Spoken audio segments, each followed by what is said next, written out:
Como toda biblioteca, a Bíblia é dividida em vários tipos de livros. Estudamos o livro de Levíticos, que pertence à divisão de lei da biblioteca. Agora estudaremos um livro de história. É bem diferente. Na verdade, a Bíblia é bem singular porque trata mais de história, comparado com as outras escrituras sagradas do mundo, das outras religiões. Não falam de história. Leia o Alcorão, por exemplo, ou o Santo Vedas. Não há nada de história neles. A Bíblia é um livro de história, e ao contrário de qualquer outro livro de história, começa mais cedo e termina mais tarde. E registra história que nenhum historiador consegue registrar. Ninguém esteve presente no início de nossa história e ninguém esteve presente no final da história, mas a Bíblia cobre toda a história do universo, do começo ao final. Isso significa que a primeira parte da Bíblia e a última parte ou são inspiração divina ou a imaginação humana. Você tem que decidir. Mas ela contém história sem a presença de um historiador para registrar o que aconteceu. Mas a maior parte é história como qualquer outra história, é a parte humana. E o livro de Juízes é um livro de história. Agora, podemos estudar a história em 4 níveis diferentes. Qualquer história.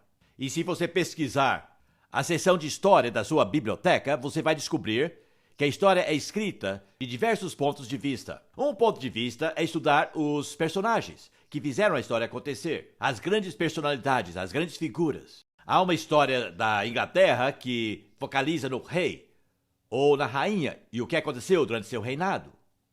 Uma outra abordagem para estudar a história é olhar as nações e os povos, obtendo uma visão política do mundo e como uma nação ficou maior e a outra ficou cada vez mais fraca. Então a primeira enfraquece e uma outra vem dominar tudo, focalizando as pessoas, ao invés de focalizar nos personagens. Um terceiro nível do estudo da história é focalizar nos padrões, procurando como se fossem ritmos na história. Então temos os ciclos, por exemplo, de recessão ou de crescimento econômico. Então, alguns historiadores tentam encontrar esses padrões na história, estudando o subir e o cair das civilizações durante a história. 21 civilizações durante a história vieram e se foram até hoje, e seguem um padrão incrivelmente parecido, de ascensão e declínio, como o Império Romano. E há um quarto nível, que historiadores como Toynbee tentam escrever, e consiste em tentar ver o propósito da história, para onde vai. São meros padrões ou há um propósito sendo cumprido durante os séculos? Algo está acontecendo? Há um enredo? Há algum alvo final em tudo isso? Muito bem, temos 2 respostas a essa última pergunta. Há um propósito na história? Por um lado, temos as pessoas que dizem que não há propósito na história, é tudo fruto do acaso. Está apenas girando em círculos. Tudo está acontecendo de novo. Como aquele ditado popular, a história se repete. Isso é conhecido como a visão cíclica da história. Não está indo a lugar nenhum, está girando e girando e girando. E você tem épocas boas e épocas ruins, épocas boas, épocas ruins e impérios que sobem e caem. E a história não vai a lugar nenhum, está andando em círculos. Mas, por outro lado, aquela foi a visão humana da história. Mas a visão divina da história é que é uma trajetória linear, não está andando em círculos. Em outras palavras, a história tem um destino. Está andando em uma só direção, do passado, durante o presente para o futuro. E essa é a visão de história da Bíblia. A história é uma linha. É linear, tem propósito, tem um início e um meio e um fim. E Deus está movendo a história para o seu final planejado. Portanto, a história é sua história. E é ele quem a está escrevendo. Agora, é interessante que toda vez que as pessoas se afastaram de Deus na Bíblia, este era o padrão resultante. E quem já leu Juízes sabe que é simplesmente um ciclo atrás do outro. E a mesma coisa acontece vez após vez. Na verdade, 7 vezes no livro de Juízes, a mesma coisa acontece de novo. Porque se afastaram do Senhor. E nas vidas individuais é a mesma coisa. Longe do Senhor, a vida anda em círculos. Você levanta, vai para o serviço, volta para casa, assiste TV, vai para a cama, levanta, vai para o serviço, volta para casa, assiste TV. E você faz isso por 40 anos e depois você aposenta e morre e termina exatamente onde começou. A vida foi um círculo. Como um trevo. Você vai a lugar nenhum. Porém, se estiver alinhado com Deus, a sua vida tem um propósito, você tem um destino. É uma reta com Deus. Estão me entendendo? Portanto, como no livro de Juízes, as pessoas estão se afastando do Senhor e foram desobedientes a Deus e não obedeceram Levítico e as outras leis de Moisés, a vida se tornou cíclica, como um trevo. E as coisas aconteceram vez após vez após vez. No livro de Ruth, por outro lado, há uma linha em todo esse livro e termina com uma linhagem real, cumprindo assim o propósito de Deus. Então, a vida é um ciclo ou é uma linha para você? Círculo ou linha? Isso depende se você está em contato com o Senhor. Essa é uma das coisas principais que a redenção faz para você. Você sai do trevo e entra numa linha que tem um destino. Você é parte de um propósito que está sendo desenvolvido durante a história. Muito bem, originalmente, o livro de Juízes e o livro de Ruth eram um só livro. E ainda o são na Bíblia judaica. Isso é importante porque pertencem um ao outro e são, na verdade, um só livro. E podemos perguntar quem escreveu esse livro único. E por quê? Porque, na verdade, a pergunta mais importante sobre qualquer livro da Bíblia é perguntar por que esse livro foi escrito. E ao conseguir essa resposta, você terá a chave principal para destravá-la. Por que esse livro foi escrito? Então, por que esse livro único de Juízes e Ruth foi escrito? E quem o escreveu? E quando? E é impressionante que temos a resposta exata para essas perguntas. Embora as respostas não estejam em nenhum dos dois. Teremos que bancar o detetive aqui. Agora, a tragédia é... Vamos começar com Juízes. E a tragédia é que a maioria das pessoas só tem um conhecimento de escola dominical do livro de Juízes. Sabe o que eu quero dizer com isso? Só conhecem a versão bowdlerizada. Essa palavra deve ser desconhecida para vocês, mas Bowdler era um homem famoso que não gostava de William Shakespeare, por causa dos trechos impróprios que havia em Shakespeare. Então ele fez uma revisão de Shakespeare e eliminou todas as partes impróprias, e foi conhecido como a versão bowdlerizada. E assim seu nome entrou na história, mas receio que não podemos ensinar o livro de Juízes sem cortes na escola dominical. Tem um monte de coisas assim bem horríveis, como concubinas e prostitutas sendo esquartejadas, e estupro e assassinato, e símbolos fálicos. Não é à toa que o livro foi cuidadosamente editado para a escola dominical. Mas, infelizmente, ao fazer isso, você termina apenas aprendendo acerca dos personagens. Você não conhece o livro. Isso aqui é típico. História em quadrinhos sobre Sansão. E, na verdade, ele não se parecia assim, ele era mais parecido comigo. Pensa comigo, se Sansão se parecesse assim, você acha que Dalila teria perguntado qual é o segredo da sua grande força? Na verdade, o seu físico era muito pequeno. Sua força não residia nos seus músculos. Ele não era o super-homem ou o Senhor Universo. Mas recebíamos isso na escola dominical e todos vocês conhecem isso aqui. Ilustrações de todas as suas aventuras, devidamente bowdlerizadas, obviamente. Mas, infelizmente, esse é o nível de conhecimento que a maioria das pessoas tem de Juízes. Conhece Sansão e conhecem Gideão. E se são feministas, obviamente conhecem tudo a respeito de Débora. Mas será que conhecemos alguns dos outros personagens que tem no livro de Juízes? E isso é uma pena, porque esse livro não é apenas um livro sobre personagens. Não é apenas um livro de histórias para a escola dominical ou de contos folclóricos. Não contos de fada, mas contos folclóricos. Embora sem dúvida passaram pela etapa de contos folclóricos, eram relembrados e repetidos e registrados. Grande parte da Bíblia surgiu assim. Os eventos eram lembrados e recontados e repetidos, e depois alguém os escreveu com uma pena. E foram registrados permanentemente.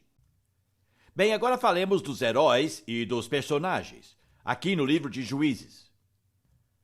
Na verdade, é bem desequilibrado. Por exemplo, Sansão tem 4 capítulos, só ele.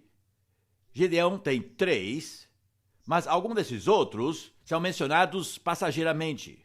Parece que quanto mais sensacionais eram, mais espaço recebiam. é quase como um artigo de um jornal sensacionalista. Há um espaço razoável para Débora e Baraque. Gideão teve mais, então ele recebeu 2 estrelas, e Sansão ainda mais, então ele recebeu 3 estrelas. E a primeira impressão é que eles eram apenas heróis folclóricos, como o nosso Nelson e Wellington, sabem? Pessoas que salvaram a situação. Eles eram uma turma bem estranha. Esse aqui é o irmão mais novo de Caleb, e a única coisa que sabemos sobre ele é que ele trouxe paz para o povo por 40 anos. É só isso que sabemos a respeito dele.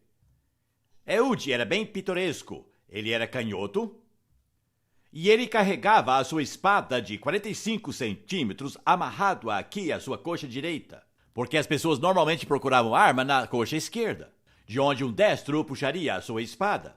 E ele era bem esperto e deixava a espada na sua coxa direita, e conseguia puxá-la bem rapidamente. Ele foi ao rei de Moabe e disse: eu trouxe uma mensagem ao rei, mas é uma mensagem secreta. Então todos saíram do aposento, e o rei de Moabe era muito obeso.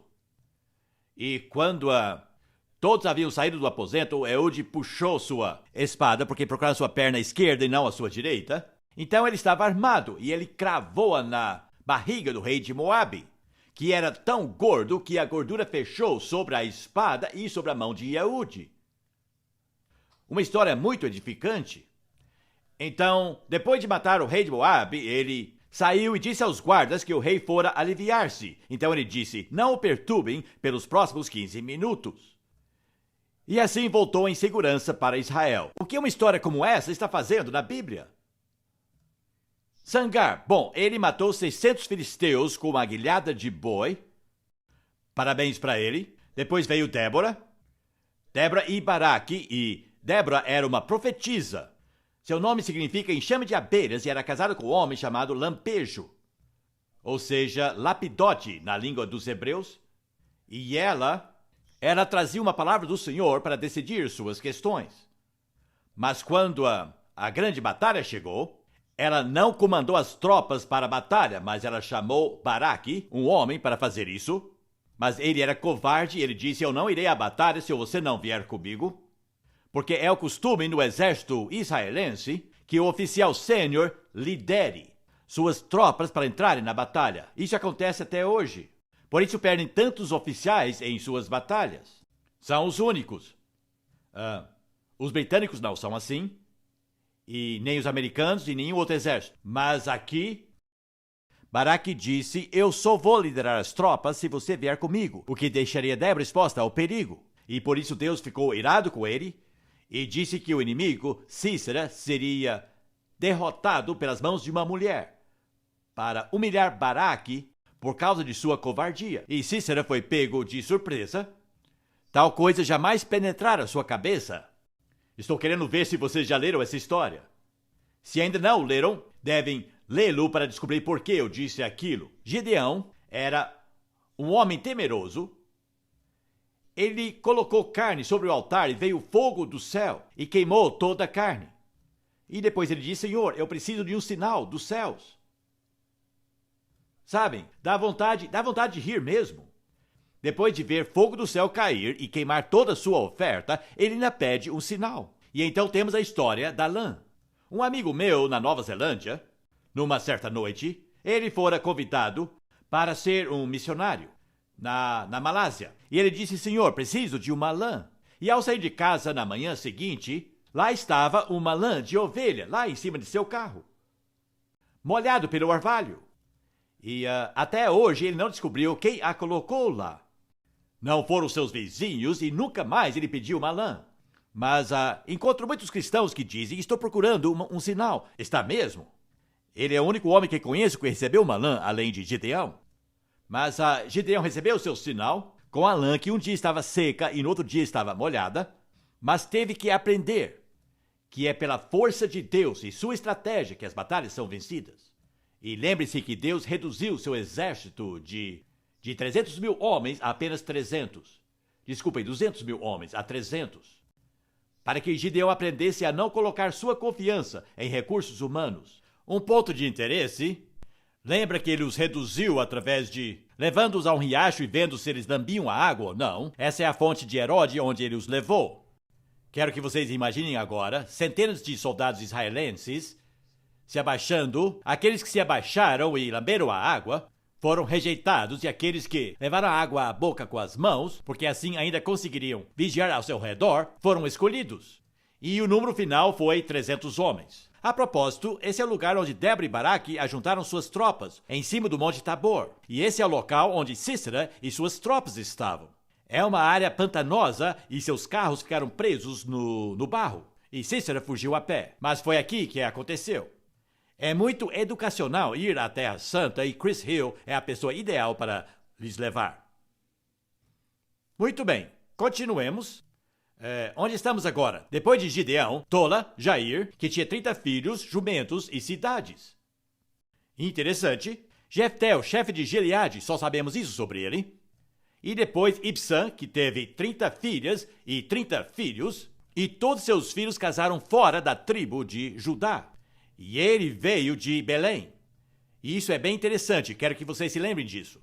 Essa família de Belém casou fora da tribo, ainda dentro de Israel, mas não na mesma tribo. Veremos isso daqui a pouco ao estudarmos a história de Ruth. Depois veio Elon e não sabemos nada sobre ele. Abdon teve 40 filhos, 30 netos e 70 jumentos. São 70 filhos e netas e 70 jumentos. E finalmente veio Sansão, que significa luz do sol. É o significado do nome Sansão. Então Sansão foi criado como nazireu. E uma vez estava pregando sobre ele e eu disse que ele não podia beber bebidas alcoólicas e alguém da congregação gritou aleluia. Daí eu disse que teve que deixar os cabelos crescerem. Silêncio absoluto. E eu perguntei por que você aprova apenas de parte da palavra de Deus? Mas foi o nazireu e seu nascimento foi miraculoso. E todos conhecem a história de como ele matou o leão e depois achou mel dentro da carcaça. E depois usou isso como charada no seu casamento. Do que é forte saiu doçura. Mas sabe, qualquer um poderia ter achado a resposta, é só olhar a lata de xarope dourado de Tate & Lyle.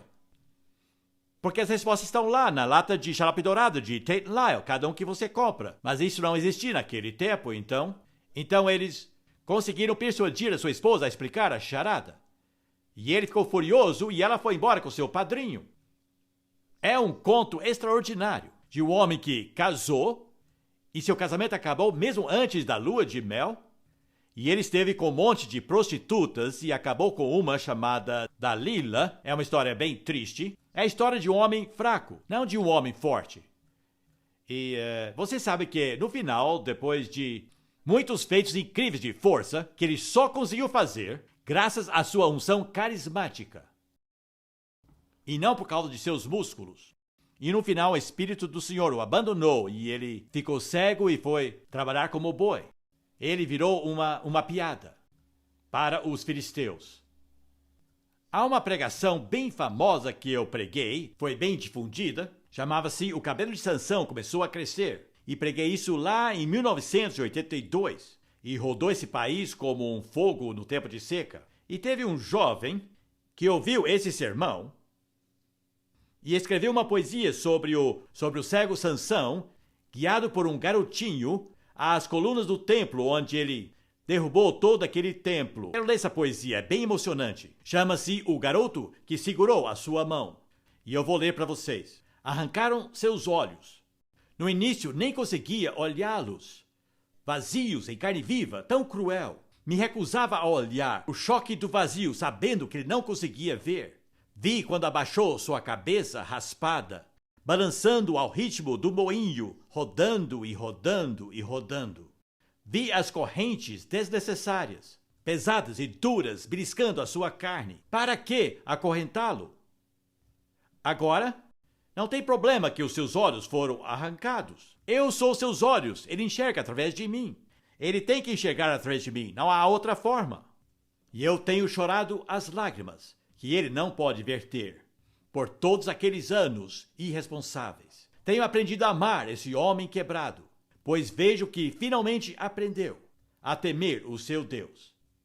Então, eu não tenho medo de morrer, feliz em ser seus olhos por essa última vez. Eu lhe tomo pela mão, guiando-o com muito cuidado, guiando-o passo após passo, a um lugar onde ele pode orar. Ó Senhor, ó soberano Senhor, e enquanto as colunas caem, eu clamo. Amém. Uma poesia e tanto, não é? Coitado de Sansão. Naqueles últimos 5 minutos, ele fez mais para o seu povo do que fez em todos os anos da sua vida. Bom, isso é apenas o estudo dos personagens. E a Bíblia é um livro muito honesto. Em primeiro lugar, não esconde as fraquezas humanas. Muitos desses personagens são bem fracos, até covardes. Não tinham um caráter forte, eles não eram santos. No entanto, Deus os usou. São todas pessoas carismáticas, porque o Espírito de Deus descia sobre eles. Porém, irmãos, embora a fraqueza humana foi suprida pela força divina, essa unção do Espírito Santo só desceu sobre uma pequena porção do povo de Deus, 12 de um total de 2 milhões, para ser exato. E o Espírito Santo só descia sobre eles temporariamente, e não permanentemente. Era um espírito de unção que os tocava e não um espírito que vinha morar em seu interior e ficava com eles. Isso é importante. Esse é o padrão do Espírito Santo no Velho Testamento. Mas quem eram essas pessoas? Em português, eles são chamados de juízes, o livro de juízes. É uma pena. Não é uma palavra que nos diz muita coisa. Não é o nome correto. E, na verdade, o substantivo não é aplicado a nenhum deles. Mas o verbo, sim. Sansão julgou Israel. Gideão julgou Israel. Mas não são chamados de juízes. Mas o verbo é usado. Mas eles não são juízes. Eu chamaria eliminadores de problemas. Eles libertavam o seu povo. Ou, poderíamos dizer, eles salvavam a situação. Eram praticamente salvadores. Mas, na verdade, é isso que o verbo quer dizer. Eles salvavam a situação. E cada um deles salvou a nação de uma situação muito ruim. Porque, por um lado, temos esses heróis e, do outro, os vilões. E toda vez que estes atacavam, um destes era ungido por Deus para salvar a situação. Esse substantivo só é usado para uma pessoa, e este é o próprio Deus. Muito interessante, não? Então, na verdade, Deus é o Salvador, e usou estes homens para salvar a situação. Então, o substantivo é Deus operando através desses heróis, que são o verbo. Entenderam? E, na verdade, é assim que Deus opera em toda a Bíblia. Ele é isso, mas ele opera através de pessoas. Entendem? Então, Deus é o libertador, o salvador da situação, mas ele opera através de pessoas. É assim que Deus faz as suas obras. Ele unge as pessoas com seu espírito e depois, aquilo que ele é, se torna aquilo que essas pessoas conseguem fazer. Então, Deus é aquele que cura. Mas ele cura através de pessoas ungidas pelo seu espírito. Sabe? Então, aquilo que ele é feito por pessoas cheias com seu Santo Espírito. Agora, os inimigos vinham de todos os cantos. Tinha os amalequitas, tinha os amonitas, tinha todos os parasitas de todos os lugares. Havia um monte de inimigos. E isso nos conta que o povo de Deus veio morar numa área muito populosa. A terra não estava vazia quando eles entraram. Estava cheia de pessoas e rodeada por pessoas. E essas pessoas ressentiam a sua presença ali. E essa é a situação de hoje. Desde 1948, a mesma situação tem acontecido com eles. E a única justificativa por eles estarem naquela terra, em primeiro lugar, foi porque Deus lhes dera. E até hoje, esta é a única justificativa. Não existe outra. Porque, afinal de contas, a terra do Senhor é a sua plenitude, e Ele pode dá-la a quem Ele quiser, não é nossa.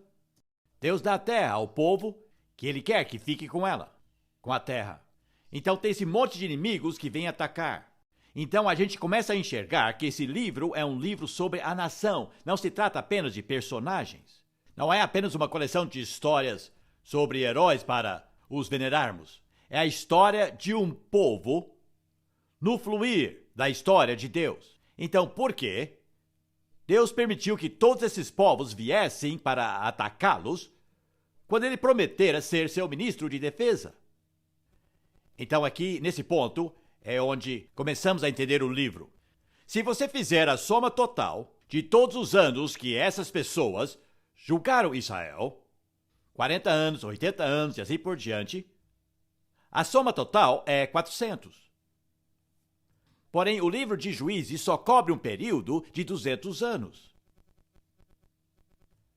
Então temos um pequeno problema de matemática aqui. Sabe? Se ele trouxe paz por 40 anos, e ele trouxe paz por 80 anos, e assim por diante, e Sansão trouxe paz por 40 anos, ao somar tudo dá 400. Porém, nós sabemos do restante da Bíblia que, na verdade, só cobre 200 anos. Então precisamos de um mapa para nos ajudar aqui. A essa altura, as tribos de Israel estavam assentadas em diversas áreas. Vejam, aqui tem a tribo de Gade e aqui temos a tribo de Ruben. Aqui a pequena tribo de Benjamim e aqui a tribo de Judá. Aqui é onde a tribo de Dan tentou se assentar, mas como veremos no livro de Juízes, não conseguiram. Não venceram seus inimigos e se mudaram lá para o norte. Zebulon, Issacar, Manassés já estavam assentados. 2 tribos e meia desse lado do Jordão e as outras do outro lado do Jordão. Então, aqui está a chave. Temos a impressão, quando lemos a respeito de Gideão e Sansão, que eles estavam libertando a nação inteira. Mas, na verdade, não estavam. A nação agora estava dividida em grupos de tribos. Então, na verdade, um período de 40 anos se aplicava apenas ao norte, enquanto o outro resolvia a situação das tribos do sul. Estão me entendendo? Em outras palavras, há um motivo geográfico que explica os 400 anos de libertação, que na verdade era apenas 200. Estão me acompanhando? E, na verdade, havia 2 vales grandes que cortavam toda a região, como estão vendo, dividindo a terra em regiões de norte, centro e sul. E, na verdade, o vale de Jezreel era o vale principal. Então, na verdade, as tribos eram grupadas em norte, centro e sul. E precisamos entender que Sansão só estava libertando as tribos do sul. E Gideão só libertou as tribos do norte. Portanto, não era a nação inteira. Eram separados geograficamente. Além do mais, esses 2 vales que cortavam a terra permitiam aos inimigos penetrassem o coração do território, bem no centro desses grupos de tribos. Havia também um motivo político para essa fragmentação da sua história, e isso era a falta de um líder nacional. Enquanto Moisés e Josué estavam os liderando, Moisés os tirou do Egito e Josué os introduziu aqui na terra prometida, estavam sempre seguindo esse líder principal. Mas para Josué não houve substituto. Sabe? Então por isso Deus levantava juízes aqui e ali, a fim de resolver as questões locais. Nenhum deles foi um líder nacional. Na verdade, havia um vácuo político. Não havia rei em Israel naqueles dias. Ninguém tinha força suficiente para liderar o povo inteiro. Então há uma explicação política para essa fragmentação. Mas há também uma explicação moral. E esse é o coração da mensagem desse livro. Vamos olhar o livro como um todo e ver o seu formato ou seu esboço. É claramente dividido em 3 partes. É tão óbvio que não gasta muito cérebro para fazer isso aqui. Coloquei alguns subtítulos aqui, não sei se ajuda ou não. Mas capítulos 1 a 3, versículo 6, eu intitulei O Comprometimento Indesculpável. Quando entraram na Terra Prometida, eles comprometeram a sua posição seriamente. Veremos como fizeram isso em alguns minutos. Toda a parte central do livro, do capítulo 3, versículo 7, ao capítulo 16, versículo 31, essa é a porção principal do livro. E se trata dos ciclos. E cada ciclo passa por 4 etapas. Rebelião da parte do povo, sujeição ao inimigo, súplicas ao Senhor e salvação por um libertador. E passam por esse ciclo 7 vezes, na porção central do livro. E, finalmente, a corrupção inevitável resultante destes ciclos. Essa corrupção se apresentava tradicionalmente como idolatria, no norte, imoralidade no sul. Idolatria na tribo de Dan e imoralidade na tribo de Benjamim. Prestem atenção nesse fato aqui, por isso que sublinhei aqui. E o livro termina com uma declaração que, na verdade, é um refrão do livro todo. Sempre se repete. Não havia rei naqueles dias em Israel. Cada homem fazia o que era certo aos seus próprios olhos. Muito bem, vamos olhar agora a primeira divisão. O comprometimento, na verdade, foi duplo. Por um lado, Deus os enviou para lá para destruir todos os habitantes. E nós sabemos quão malignos eles eram, quão pervertidos, quão corrompidos, cheios de enfermidades. Como consequência, doenças sexualmente transmitidas proliferavam em Canaã. E quanto mais sabemos, mais compreendemos que mereciam serem expulsos daquela terra. Realmente eram malignos. Na verdade, Deus manteve os judeus do Egito por 400 anos, até que a medida da maldade dos amorreus estivesse cheia. Até que sua maldade justificasse a sua expulsão. Então Deus enviou os judeus como instrumentos de seu juízo numa sociedade muito pervertida. Mas ao invés de obedecerem às ordens de Deus, eles fizeram algumas exceções e permitiram que muitos povos vivessem, especialmente nos vales. Eles conquistaram apenas os montes e as colinas, deixaram os vales em paz. Então havia o povo de Deus lá nos montes, mas povos pagãos e pervertidos morando nos vales. E o resultado foi que fizeram alianças com esses povos. E os jovens israelitas, quando queriam sair à noite, eles desciam lá para o vale. E assim como Ló desceu para o vale de Sodoma e Gomorra, você já sabe o resto da história. Então veja você, aqui temos o povo de Deus lá nas colinas, mas lá nos vales era o contrário. Havia santidade nas colinas e imoralidade nos vales. Então, porque não limparam a terra, tornou-se um problema constante para eles. E como consequência, entraram nesse ciclo terrível. Porque quando há casamentos mistos, o que acontece quando o limpo e o imundo se ajuntam? O que acontece quando o santo e o limpo se ajuntam? Sabe? Alguém disse, se você casar-se com o filho do diabo, terá problemas seríssimos com o seu sogro. Sabe? E me impressiona o número de mulheres cristãs que se casam com homens não cristãos, esperando que se converterão e depois arrependem amargamente. Casamentos mistos não são de Deus, nem no Novo Testamento. Filhos de Deus casam com filhos de Deus. Porque casamento, invariavelmente, sabem?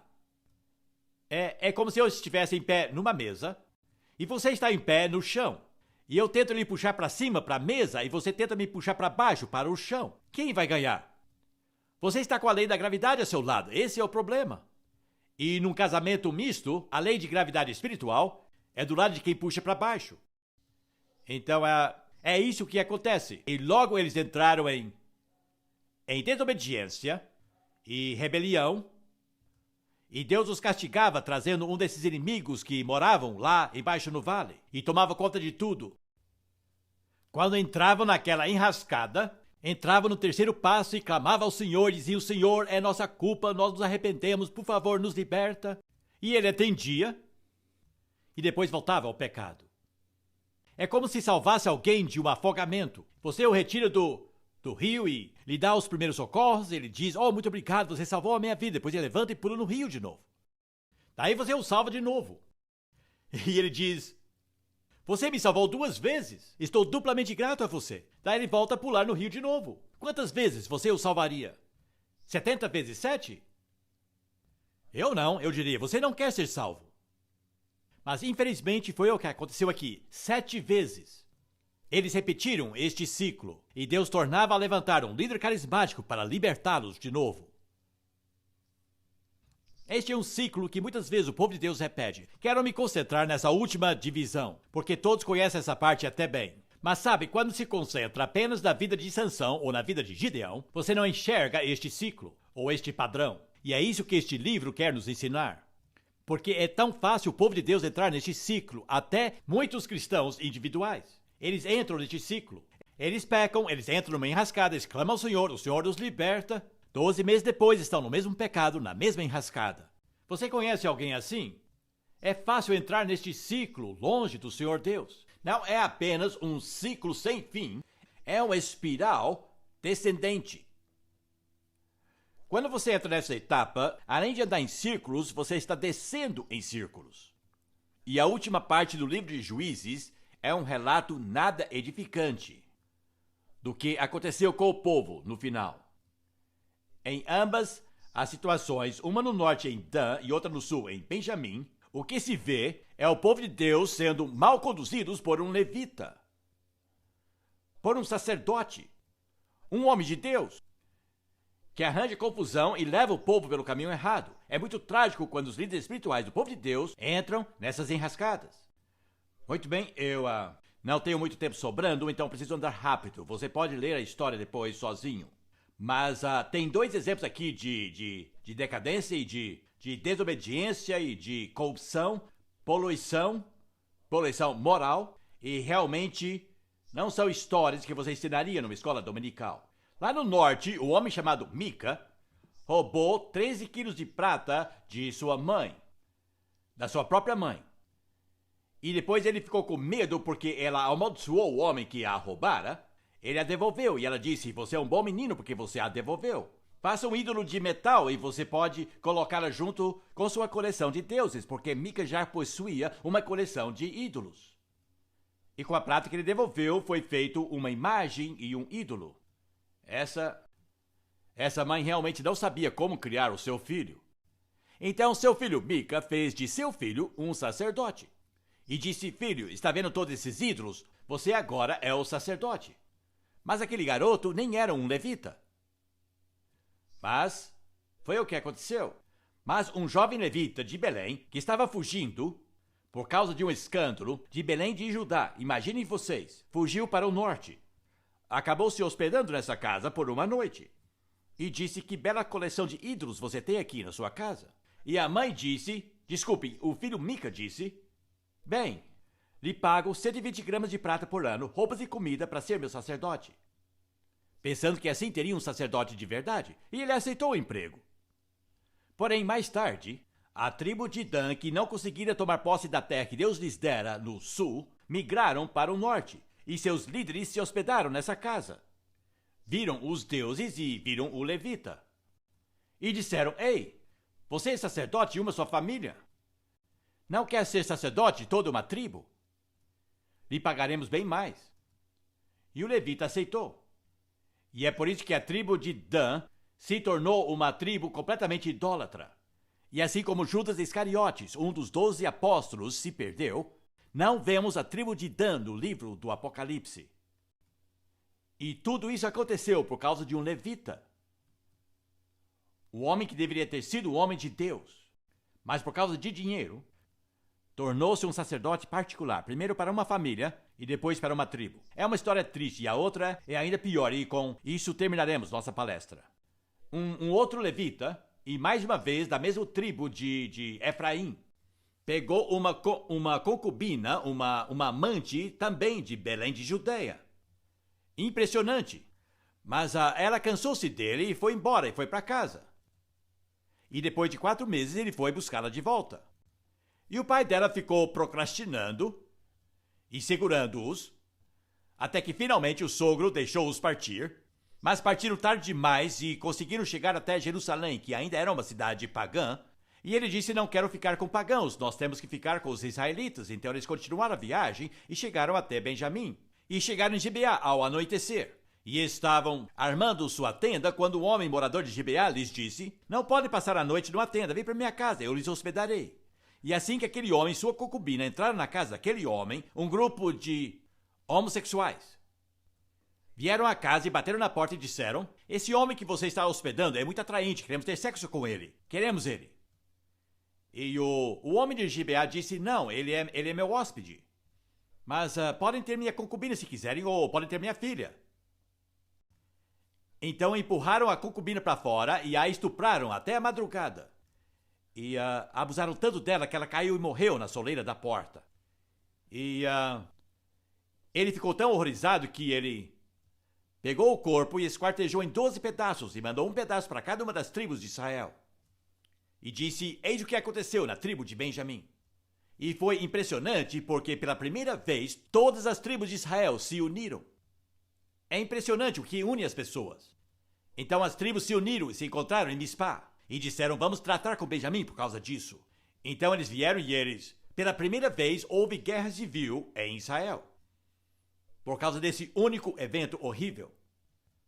E tudo começou com um levita que pegou uma concubina. É impressionante como uma pessoa provocou guerra civil. E acabaram com os benjamitas, e muitos israelitas também morreram. Na verdade, um homem de cada 10 em toda a nação de Israel morreu por causa daquela guerra civil. Benjamim, a tribo de Benjamim ficou muito irada por quererem interferir em seus assuntos internos que eles lutaram. E o resultado foi, se você ler a história, é que a tribo de Benjamim foi praticamente aniquilada. Só sobraram 600 homens. Não havia mulheres ou crianças. Foram todos mortos. Mas 600 homens conseguiram fugir. E daí caiu a ficha. O que aconteceu com a nação? Nós éramos 12 tribos. Agora somos 11. O que aconteceu conosco? Só aí que a ficha caiu. Então foram atacar Jabes de Gileade e encontraram 400 virgens lá e a trouxeram de volta. E as deram aos homens de Benjamim e disseram: casem-se com elas para a tribo continuar viva. Mas não eram suficientes, ainda precisavam de mais 200.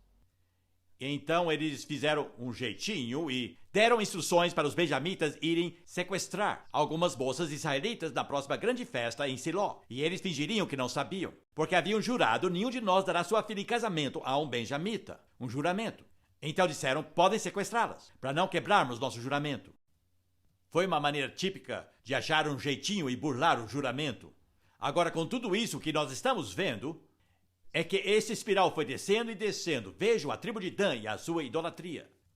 E pior ainda, vejam Benjamim, que foi praticamente aniquilada, quase exterminaram uma tribo de Israel, do povo do Senhor, por causa da imoralidade de um só homem. Bom, é assim que o livro de Juízes termina. Sabem, porque não havia rei em Israel naqueles dias. E cada homem fazia o que julgava certo, aos seus próprios olhos. Não errado, mas certo. Mas a seus próprios olhos. Mas sabem, santidade é fazer o que é certo aos olhos de Deus. Então Juízes termina numa bagunça. E termina com essa tribo. Quero que vocês se lembrem disso, é muito, muito importante. Termina com uma tribo podre que quase é aniquilada, depois de quase 1/10 do povo de Israel terem sido mortos. É uma história triste, não é? Graças a Deus, este não é o livro inteiro na Bíblia hebraica. E não é mesmo. Foi um final horrível. Infelizmente, na nossa Bíblia é assim que o livro termina. Muito bem, vamos parar por aqui e teremos um assunto bem melhor na nossa próxima palestra. Ainda não terminamos com Juízes. Tem um pouco mais para dizer sobre Juízes e depois vamos estudar a outra metade, que chamamos de Ruth.